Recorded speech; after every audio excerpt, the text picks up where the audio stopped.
Hello everybody, thanks for watching. This is a video response to Fetch Fairy, where they talked about gender fluidity. I'm just adding to the conversation and doing a small critique on presenting gender in general. So I'll talk about all that. I also want to talk about my experience with gender fluidity because I haven't seen all the other videos, but I think all of ours, as Fetch had said, are unique unto ourselves because gender fluidity just has that ability to be different for everybody. Um, First off, today is Caitlyn Jenner's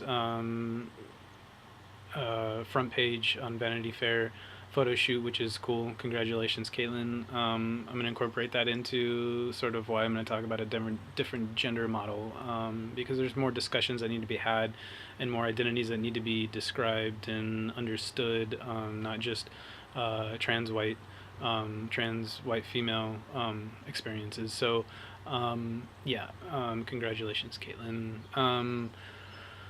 So really for my experience of gender fluidity, just to kind of give a quick definition, reiterate what Fetch says, it's a gender identity that changes over time.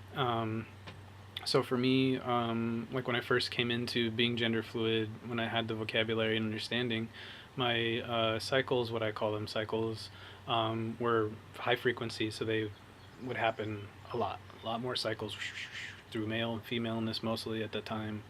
Maybe a couple days of each, and maybe like a little bit of mixture in between the changes over maybe a day period, where I didn't know where I was at. But now, after starting hormones 3 years ago, the cycles are more like this. They're like slower and there's less of them. So I'm hanging around mostly in between maleness and femaleness for a long period of time. And that causes its unique issues like, am I really just bigender? Am I really just androgynous? What does that mean for my identity? Because I expect it to change and it doesn't, and then it makes me think maybe I'm just static now. So I have all these questions that come through. I've come to learn that you've got to really hold off on that discussion with yourself, especially knowing that since I've been gender fluid for a while, like it's gonna change eventually, and then it eventually does, and then I get that reaffirmation of my identity. Fetch did talk about people who will change their terminology or their labels, which is totally fine too, but for me it just doesn't work. So the fact that I change and then it slows down at the frequency that I change has posed unique problems for me. So if you do experience that, it's quite normal, so don't feel bad. But let's see. So when I first started taking hormones, it slowed down those cycles, which was comforting for one, because it's also frustrating going through high cycles, because one day I might feel very feminine and present that way and do a lot of work present feminine, but then the next day I'm very masculine, and so it's easier to go that direction. But when it's the other way, like do a lot of work to be very masculine, and then all of a sudden I'm feminine. For me, I have to shave and do a lot of work. It can take hours to get ready and to get presenting feminine enough, and that's my own hang up as far as what I connect to be feminine. Right, like no facial hair, no body hair like arm hair, and no visual like chest hair, makeup and painting nails and stuff like that. For me, I connect that with femininity, so for me to express that, I do a lot of work, and sometimes I'm not up for it. So or do it, the high cycles, like one day I may not be prepared to do that much work, and so I'm not going to do it, and that can actually pose its own unique problems, because then now I can't express how I feel inside. I'm misgendered constantly, and so that can be a problem. The other thing with me, and this, other gender fluid people I haven't talked with, so this might be somebody else's experience as well, but I have a very masculine structure, so like body structure, skeletal structure, very wide shoulders, very, I don't know, cut jawline. I think my hands are like mid-size. I don't know, but that doesn't say anything about anything else. But I'm mostly read as masculine, even when I'm presenting as feminine or my femininity. So for me, it's sometimes it's a very big issue, and sometimes I don't really care. It doesn't bother me. But because of this uniqueness and identity change, it's just given me so many different experiences with gender that are unique, I think, to gender fluidity. So, because usually when we think about somebody going into and exploring their gender and going on their journey, they go through a struggle to figure it out. They learn how to present, and then present that way from that time on. With fluidity, it's like we're constantly having to figure out how we can express it, figure out if we've got the motivation, be prepared for it to change on a whim. And that's different. It's like constantly having to go through that journey again. And I just recently did that with an agender, new choice identity where I didn't feel gendered, and that was super awkward. I had no clothes for that. I don't even know what clothes could be worn for that or how to express that. If anybody has any suggestions, that's awesome because I know it's going to happen again. But that first time I experienced it was really problematic all day because I'm completely gendered all the time, according to other people, but also my clothing is fairly gendered, whether it's androgynous or bigendered, or a mixture, right? It's still gendered, and for agender and new choice identities like that, that doesn't work. So how the hell do you express that? So it's a constant struggle sometimes as a gender fluid person to kind of figure out how to navigate that identity and expression. So that I think is a unique experience. Let's see. Pronouns are interesting. I chose they, them, their, so I use them. I also use they, them, their for everybody else that I don't know their gender. I really discourage people to try and gender each other. Just be on the safe side and don't gender. Use genderless pronouns until you know what that person identifies as, and that helps me actually in my own identity because you're not going to know specifically how I'm feeling that day. So just use genderless pronouns for me, and that helps actually reaffirm my identity when I'm in a really bizarre state. So and you'll never fuck it up either. You never, if I'm presenting feminine or masculine one day, but I'm actually feeling feminine, and you try and go off visual cues, you won't fuck it up. They, them, there still works for me when I'm presenting masculine. It still works for me when I'm presenting feminine. So that's a solution.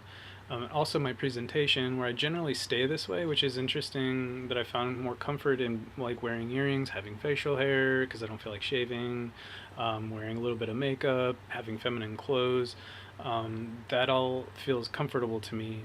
So being in the middle, even though if I'm feeling masculine, my presentation is this most all the time. So being a gender fluid person, I may not even express when I'm feeling super feminine or super masculine. So that's how I've found a way to cope, and it really fits with my motivation because sometimes I just don't feel like doing shit, and it's easy to throw on earrings and throw on some mascara.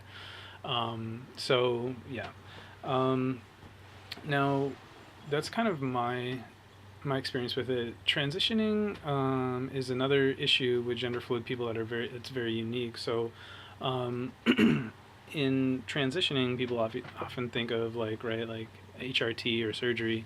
But as a gender fluid person, if you go in and out of different identities, you go too far one way in your transition, then when you need to express in a different way, then that can be a problem. So let's say someone's voice is really important, but they also want facial hair, or no, let's say they want to deepen their voice with testosterone, right, but aren't interested in the facial hair or body hair that come along with it. The only problem with that is you can't reverse that. You can't change that or cover it up. So like I take hormones, I take estrogen, and so when I don't want to present as feminine as in having breasts, like that's obviously a feminine thing that people see and visually take clues on or cues on. If I don't want to be if that I don't want that as a cue for people, I can bind.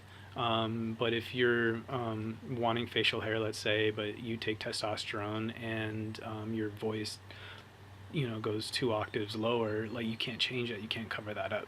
So depending on how somebody wants to transition, it can really be damaging for a gender fluid person. So I think a lot of gender fluid people kind of struggle with that as far as what to do. So my suggestion for that is what's really important. So for me, I knew that the lack of breasts was part of my body dysphoria, but also the facial hair. So eventually I'm going to get that taken off. But I just knew that hormones was going to provide less hair, softer skin, and breasts, and redistribution of fat, which is perfect for me. And so all that worked. I knew that's what I needed, but I also knew that that's something that kind of holds true no matter what I'm presenting, other than in like super, super masculine. So when I that was always a question, like, well, if I take estrogen, then I'm going to be way too feminine. But it's something that I knew was a constant, so that works. It doesn't work for everybody, so you got to come up with your own process of the pros and cons to each bit of transition if you want to go that route. The other thing I was going to talk about in response to uh, Fetch's video is the discussion of gender in a general context. So when we're saying gender fluidity, right, it's a specific gender identity, and then what is gender in general. What Fetch says is pretty typical of what everybody says in talking about sort of like a progressive idea of gender, and that's the spectrum model. So you have two polar opposites within a spectrum. I'm trying to get my hands level. And you got maleness on one side and femaleness on the other, and everything they mix together, and so you got bigender and androgynous in the middle and whatnot. So people talk about it like that, and gender fluidity being able to move along that spectrum. Well, that doesn't fit me. It doesn't describe my experience, because I also experience agender and third gender identities as well. So my spectrum has to contain agender and third gender. So if you have maleness and femaleness on opposite ends, it doesn't really work that way. Now, the genderbread person version 3 and 3.3 has the agender, non-gender beginning of the spectrum, and then maleness and femaleness as two separate spectrums going along a spectrum. And so you can plot variations of maleness and femaleness on there, or have no gender at all. The problem with that is you're saying that maleness and femaleness have no relation to each other, which is a problem. They're both genders, and they're very similar in a lot of different ways. And we try and separate them, but ultimately they're the same thing. And expressed differently. And so if you want to talk about then third gender, you're going to have to add another spectrum, which then it also says that that's separate from male and female. So I just find it very problematic, because I don't experience it that way. I experience a fluid of identity. So like I'm going in between maleness and femaleness and a combination thereof, and possibly going into third gender, which I've experienced where I'm gendered, but it's just not anything specific, and it's not maleness or femaleness. I don't know what it is. But it's definitely a gender. And so like the experience, the model that we're talking about, it's really got to explain that experience and incorporate that. But also in a general sense, like we're all talking about the same thing. So I use the sphere model. This sphere model says like we're talking about one thing, and it's gender. And everything on this sphere is going to be the same thing in relation to gender, and it's all on the same sort of like surface or inside the same structure, and not mutually exclusive, other than if it's on polar ends, right, and not next to, let's say you divide this in colors, right, as like slices coming down, right, and there's maleness maybe signified by green, femaleness by yellow, and they mix in the middle to make whatever that color combination is, and so maybe you're there, but you can reach any gender identity that's on here, that you put on here, in a fluid manner. But also the lack of gender sometimes it's considered a gender, sometimes it's not, depends on who you talk to. So you can hollow out the middle, let's say, and that's a spot, a lack of gender, and you can still plot that and incorporate that into the gender discussion. But also you're saying something bigger about all the different gender identities, is that they're all related, and they're all in part of the same thing. And we keep separating everything, and it's not really separate, because if it was, I wouldn't be able to move between all of them seamlessly. So this really explains a gender fluid person's experience, but also everybody else's. You might be male and female, sure, we can put you on here too. So the thing is I think I'm trying to get people motivated to move away from the spectrum model, because it just doesn't fit, and doesn't fit my identity. So yeah, there's that.